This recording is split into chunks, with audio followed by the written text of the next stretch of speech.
What we're going to do in 2020 is get rid of gatekeepers to fandoms. There is no one person on this planet that says that someone can or cannot be a fan of somebody else. Hello, welcome to TTK. Apparently that's British Sign Language, I don't know.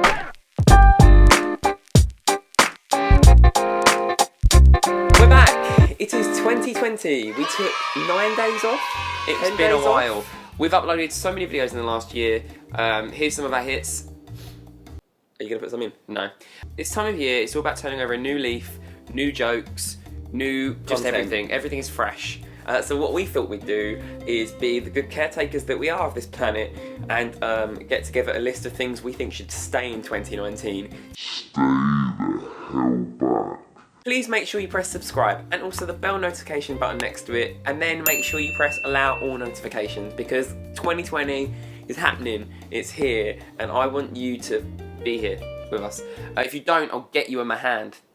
Things that I'm taking with me in 2020 are a good level of hydration. If you're new to the TTK in 2020, some of the things you can expect are frequent postings, reaction videos, dyeing of hair various colours because it indicates a quarter life crisis. Cool. By the way, throughout this video you're encouraged to comment things down below, maybe your top 20 things that should be left in 2019, K-pop trends you think should stop. Some of these are tea and some of them are just my humble opinion, so we're going to go straight in. Number 1, mullets. Right, some people can rock a mullet, but I don't think it's the mullet they're rocking. I think it's themselves. No, they're rocking self-confidence. Yeah, it's a lot of self-confidence, and I just feel that the mullet was something we didn't need to bring to the forefront of fashion in 2019. I think you should be able to wear and do with your hair whatever you want. And I think one of the most attractive traits in a person is self-confidence. And if V feels like a legend with a mullet, then V. If RM wants to wear a mullet, have you seen him? Yes, that's actually the one person I thought that looked good in the mullet. And actually, no, I don't think there's a single K-pop idol that doesn't look good. Was wow, he looks like he's confident in that haircut, and that's what we want more of in the world. So we're going to leave mullets in 2019 and bring forward self-confidence. Raise it. What we want to leave in 2019 is fan wars. I think the world is a better and stronger place when we all love what we want to love together. My favourite interviews from 2019, sarcasm, were when Monster X and GOT7 were asked in America, hey, so are you coming for BTS? And it's like, hey hun, do you want to not? I think there's this real thing in pop music in the UK and in America. I don't know if it exists elsewhere in the world, it probably does. It's like rivalries are key to success, and competition's fun. No, rivalry isn't. I think it was Jackson that was asked about BTS. I don't know who they were asked about by an American interviewer, and he was like, no, it's all love here. There is no rivalry. Everyone's success is everyone's success. Also, they're all friends anyway. A cover up because your ignorance is showing. I think your kind of point there for fan wars is that I think that media is fanning those flames when they really shouldn't, and it's like, you know, why not play their stuff on the radio without talking about some of that stuff? To these Western interviewers, what are the similarities between BTS and everyone else? They're all Korean. Exactly. Like, okay, and there's also a whole country of Koreans. I need to stop doing this. No, exactly. They're all Korean. So I'll let you draw your conclusions about where those lines of questions come from. Thank you. Next. Fancams in inappropriate hashtags on Twitter. Back in 2019. We've said this before, I get it. I get the humour behind it. I think it's funny sometimes. However, there is definitely times when we don't need insert K-pop group here, Fancam, because maybe people are trying to get the latest information. One highlight, well, one low light for me in 2019 was Remembrance Day, which in the UK is different. I know it's different around the world, but we have Remembrance Sunday, which is when we thank all the generations before that have sacrificed a lot to enable us to be how we are today. And I remember seeing, I think, Twice Fancy just being like, somebody said, do you remember this? Fancam, and I was just like, come on, we are better than this. So let's just leave that in 2019 because we don't need none of that. Just to highlight, I asked on Discord for some of these ideas because I wrote a list myself and then I just wanted to run it by people. So if you're not on Discord, the link to that is down below in the description. What are you doing? I'm going to put it on Discord now. So if you haven't already, feel free to check out Discord. The link is in the description. Down there. Just putting a picture in Discord. So, hello. Cool. That didn't quite work. Okay, put that in the announcements thread as well. One of the ones suggested was bandwagoning. So what is this? So I think my understanding of it was that oftentimes, especially on Twitter, bandwagoning is when people jump on something and attack someone or somebody because everyone else is doing it. And oftentimes, I think it's a shame because no one else has done their research to understand if this thing is actually happening and if actually it's in everyone's best interest for them to be so vocal hatefully to someone else on behalf of an artist. I believe the thought process is, oh, someone's getting cancelled today, let's jump on, even though we don't quite know what they're getting cancelled for. Stop that. That goes back in 2019. Taking forward, we're going to be using positive energy to uplift, re-educate, and not cancel. We're going to let people grow from their mistakes. We're going to let them learn from what they've done wrong. We're going to let them grow into better people because that's what they deserve in 2020. Because it's a new decade, Hans. Obviously, there's levels to that. You know, I think there are certain people that... Chris Brown... foot cramp. One thing that I believe K-pop fans endure is a generalisation of the audience. What I mean is the media saying it's all young girls. That's staying in 2019. This is quick fire now. Belittling audience. Bouncing off the last point, belittling audiences. It only gets to a point where you can't just keep tweeting these audiences for clout, then not actually follow through on the promises of using your platform to promote them. I'm just going to subtly... Brits tweeting about BTS for 18 months saying that, oh, look how great they are, blah, blah, blah, and then cancelling the category, they're the only one that they could have gone in anyway. Same with Blackpink, I think they did that too. That energy, 2019. In Western markets, I want to stop seeing top talent being nominated just for social artists when actually we've got so much more to give, maybe like production value, best tour of the world ever, Grammys. Othering of K-pop. This is a point that we discussed in Discord, and I said that I would put some more thought into it.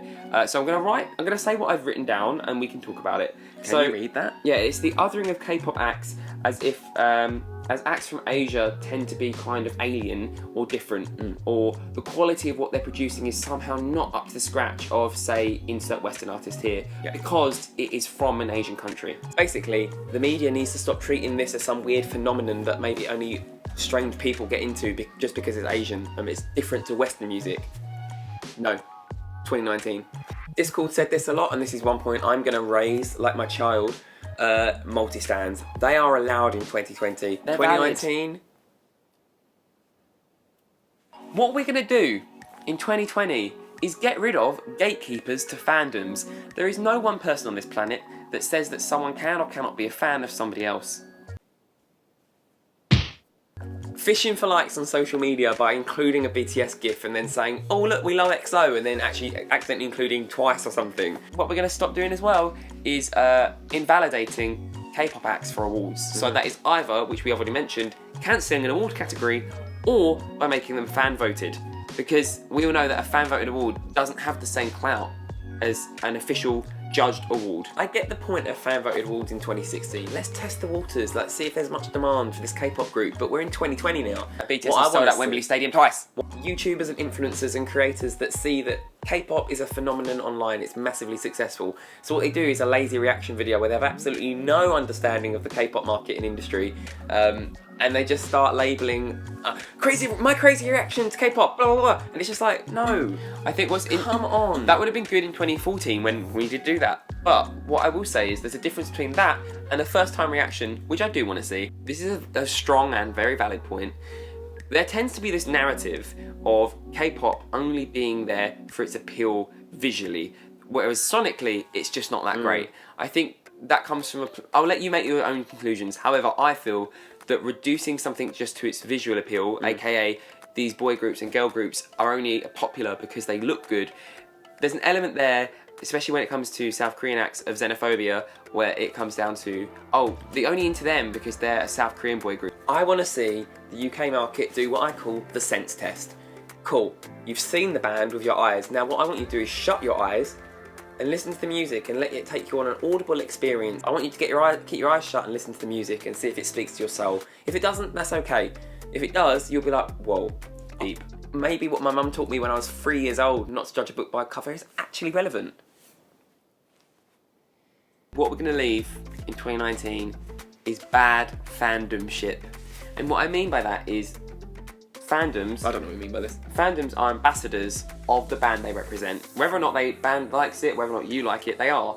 And sometimes what I see a lot of on Twitter is if a celebrity has tweeted something that's a little bit uneducated about a K-pop group, sure, it's annoying. But at the same time, I don't think the aggression they get in their replies is always warranted, and I think it sends a really bad message to people that may be interested in K-pop, but just said something that was maybe a little bit ignorant because they've only just got into it. 2019 can have the negative responses to mainstream media having bad press about K-pop stars. 2020 can have a mature level, good energy. Turn your face to the sun and the shadows will fall behind you. Saw that on a sundial yesterday, which I thought was apt because sundials use shadow.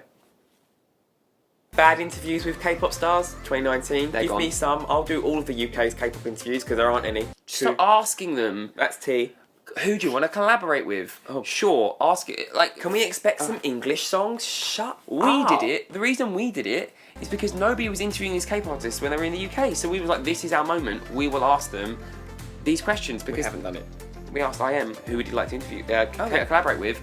We asked IM who we'd like to collaborate with. We also asked Steve Aoki the same. And do you know what? They both collaborated with each other a year later. You're welcome. I'm still expecting my royalties in the post, but it is what it is. Anyway, my point is, there's some lazy interviews happening, and I just think that K-pop fans deserve more. This goes along with the interview one earlier. Stop asking K-pop groups how they feel or what they think about BTS 2019. Yeah. We're going to round off this list with some positivity because I think we will need that in 2020, and that is what I'm going into the new year with. So, things we want to see more of in 2020. Pure energy. Pure energy. I want some purity and some fun back in the Twitterverse. So sometimes what I'm seeing on Twitter is just super negativity, and then when you do see the positivity, it gets so drowned out by the negativity. Well, it just becomes so much more fascinating because you don't see it very regularly. So rather than seeing the hate, I want to see the positivity. So use everything that's negative as an excuse to be positive. So in 2020, I would like to see a continuation of the amazing work that K-pop fans do for different charities. I think it'd be nice to see more like a unified cause, but I get that every fandom probably doesn't want to do that. Just more of that. That was really inspiring. Team Trees. One other thing we want to leave in 2019 is overpriced K-pop tickets. I think it's awesome that we're seeing so many K-pop stars and idols and bands come to the UK. But I can't afford it. I'm not paying for Entourage. Like, I just want standard access. I don't want to have to pay £100 each time. I'm poor. I need to be able to afford these things. And I am also a multi-stan, so a little bit of tea here. I feel like NCT, Monster X, and whoever else is performing at Wembley could probably afford to uncurtain the rest of the seats if they lowered the prices. I'm just saying. Whilst negativity is a bad thing, I think that criticism is a good thing. I think that if a insert popular platform here is going to continue tweeting about these groups, maybe we owe it to ourselves to stop interacting with those tweets until they follow through on their promises. That's what I mean. Can I have an amen? Can I have a hell yeah? Oh Lord. K-pop groups and BTS, as a prime example, and Blackpink, being included on standard radio spins and not just when they're in the charts. And if they're not, I will start my own show. And if you're a radio executive watching this video, do your job better. Just kidding. Hire me. Thanks for watching this video, guys. We would love to know your thoughts on how you felt about K-pop in 2019 and what you would like to see in 2020. What do you want more of? What do you want less of? Who did you love the most? What was your most played track on Spotify? Are you done? If you're new here, please make sure you press subscribe and also the bell notification button next to it, and then select allow all notifications, because we are going to be doing some fun things this year on TTK. We've heard you guys loud and clear. Have we? I don't know, I'm just trying to make it sound like we're going to just do more. You're valid and we hear you. Yeah. So let us know also what you'd like to see from the channel this year. More of, less of, new things, things you hate. Don't do that. Positivity. No. Positive. On that note, goodbye. Thank you so much to all of this month's Patreons. We are going to be doing our Patreon live stream very soon, and also our producer chats. If you want to know more about that, press the button and we'll see you guys again next time. Bye. Happy New Year.